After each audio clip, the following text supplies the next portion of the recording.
అందమైన చర్మ సౌందర్యం మీ సొంతం. Second aqua radiance deep cleansing gel.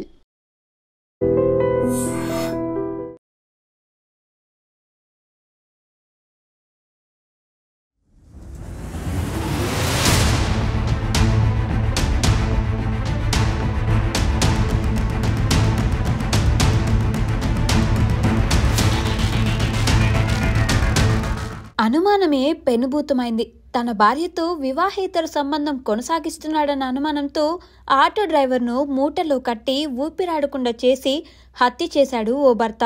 ఎక్కడ జరిగిందో ఈ దారుణ ఘటన ఇప్పుడు చూద్దాం. భీమవరం పట్టణంలో డ్రైవర్ హత్య సంచలనంగా మారింది.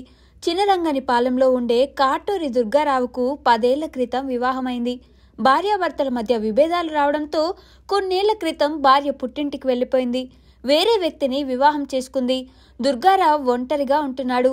యాళ్ల కోటేశ్వరరావు ఆలియాస్ బాబీ అనే వ్యక్తి వద్ద ఆటో డ్రైవర్గా పనిచేస్తూ జీవనం సాగిస్తున్నాడు. తన వద్ద ఆటో డ్రైవర్గా పనిచేస్తున్న కాటూరి దుర్గారావు తన భార్యతో వివాహేతర సంబంధం కొనసాగిస్తున్నాడని కోటేశ్వరరావు అనుమానం పెంచుకున్నాడు. కోటేశ్వరరావు కూడా షేక్ మేరీ అనే మహిళను 2వ వివాహం చేసుకున్నాడు.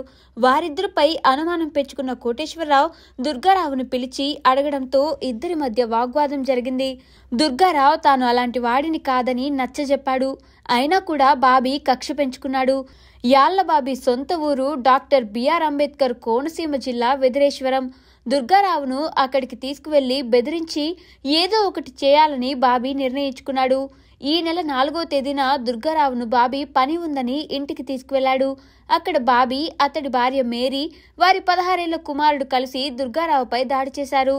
దుర్గారావుకు తీవ్ర గాయాలు కావడంతో వెదిరేశ్వరం తీసుకెళ్లి బెదిరించాలని చూశాడు. దుర్గారావు కాళ్ళు, చేతులు, నోరు కట్టి గోనె సంచిలో మూటగట్టారు.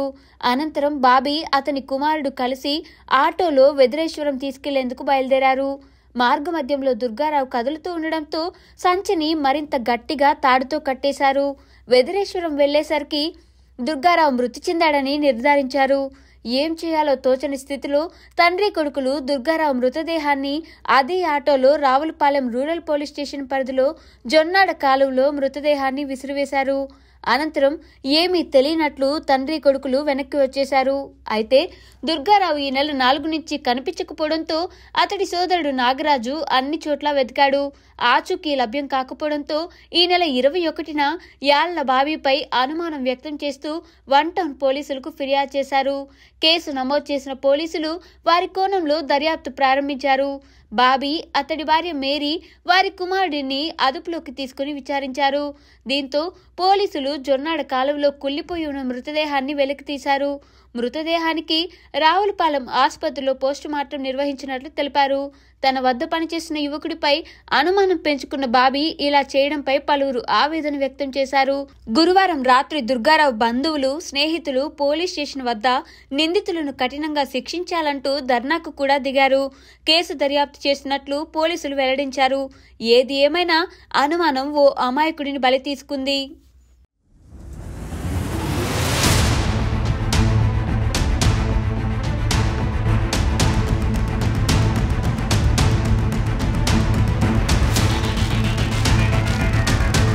ఈ నెల 21వ తారీఖున మన 1 టౌన్ సిఐ నాగరాజు గారికి కాటూరి దుర్గారావు అనే అతను మిస్ అయ్యాడని, అతనికి కుటుంబం ఎవరు లేరని తెలిసి వాళ్ళ యొక్క బ్రదర్ కాటూరి నాగరాజుని పిలిపించడం జరిగింది.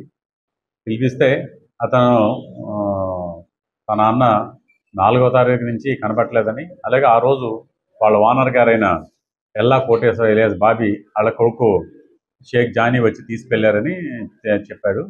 చెప్తే మనం ఎల్లా కోటేశ్వరరావు గురించి సీఏ గారు మేము విచారిస్తే దొరకలేదు. నేను మార్నింగ్ వాళ్ళ భార్య భర్తలు దొరికితే విచారిస్తే ఎల్లా కోటేశ్వరరావు, అతని భార్య, కొడుకు కలిపి ఈ చనిపోయిన కాటూరు దుర్గారావుని చెట్టుతోని మళ్ళీ రాడుతోని కొట్టి ఆ మూట కట్టి వాళ్ళ దగ్గర ఉన్న ఆటోలో తీసుకువెళ్ళారని కన్ఫెస్ చేశాడు. ఈ కాటూరు దుర్గారావు ఎల్లా కోటేశ్వరరావు దగ్గర ఆటో డ్రైవర్గా పనిచేస్తూ ఉంటాడు. ఇతను బుడగలో తిరణలో అమ్ముతూ ఉంటాడు. ఎందుకు ఈ పని చేయాల్సి వచ్చిందంటే అతని మీద దొంగతనం చేస్తున్నాడని, అలాగే అతని యొక్క క్యారెక్టర్ మీద సస్పెక్ట్ చేస్తున్నాడు ఎల్లా కోటేశ్వరరావు. దాని గురించి అతను కొట్టి ఇలా ఆటోలో రుద్రేశ్వరాన్ని ఈస్ట్ గోదావరికి తీసుకెళ్ళిపోయారు. అక్కడ వేరే సంచిలో పెడదామని కొనేసరికి ఇంకా కదులుతుంటే మళ్ళీ అతను ఆటోకి కొట్టి చంపి వేరే మూటలోకి కట్టి అక్కడ జొన్నాడ ఆలమూరు దగ్గర జొన్నాడ దగ్గర ఉన్న కాలువలో ఆ కాలువలో ఈ మూట కట్టి పడేశారు. మనకి నన్ను కన్ఫెస్ చేసిన దాని ప్రకారం ఆ కోటేశ్వరరావు వెళ్ళి ఆ యొక్క చనిపోయిన డెడ్ బాడీని చూపించాడు. చూపించిన తర్వాత అక్కడే ఇంక్వెస్ట్ చేసి ఈరోజు నిన్న మార్నింగ్ ఉదయం 11 గంటలకు అరెస్ట్ చేయడం జరిగింది. వాళ్ళందరూ రిమాండ్ చేయడం జరిగింది. ఇంకా షేక్ జానీని అరెస్ట్ చేయాల్సి ఉంది. ఈ ఇన్వెస్టిగేషన్ అయితే తరోగా చేస్తున్నాం. టెక్నికల్ ఇన్వెస్టిగేషన్ అంతా కూడా చేస్తున్నాం. చేసి దీన్ని చూస్తున్నాం. దీనిలో ఈ యొక్క కేసు బయట రానాకే కారణం ఏంటంటే 1 టౌన్ పోలీసుల యొక్క ఇన్ఫార్మెంట్ సిస్టమ్, అలాగే 1 టౌన్ సిఐ నాగరాజు యొక్క ఇంట్రెస్ట్, దాని మీద ఈ కేసు ఛేదించగలిగారు.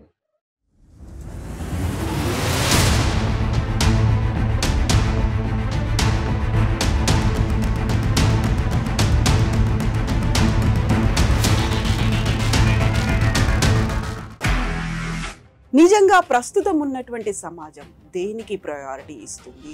ఆర్థిక సంబంధాల చుట్టూ మాత్రమే తిరుగుతుంది. మళ్ళీ ఎన్నికలంగానే చాలా విరక్తి కలుగుతాం. మంచి అనిపిస్తుంది కదా, లేడీస్ కూడా ఛాలెంజింగ్ జాబ్స్ చేసినప్పుడు చాలా బాగుంటది. ట్రాఫిక్ అసిస్టెంట్స్ గా నియమించిన ట్రాన్స్జెండర్స్ అందరితో సాల్యూట్ చేయించుకుంటున్నారు. ఫుడ్ డెలివరీ ఇవ్వటానికి వెళ్ళినటువంటి డెలివరీ బాయ్ అనిల్ పై కళ్ళ ముందు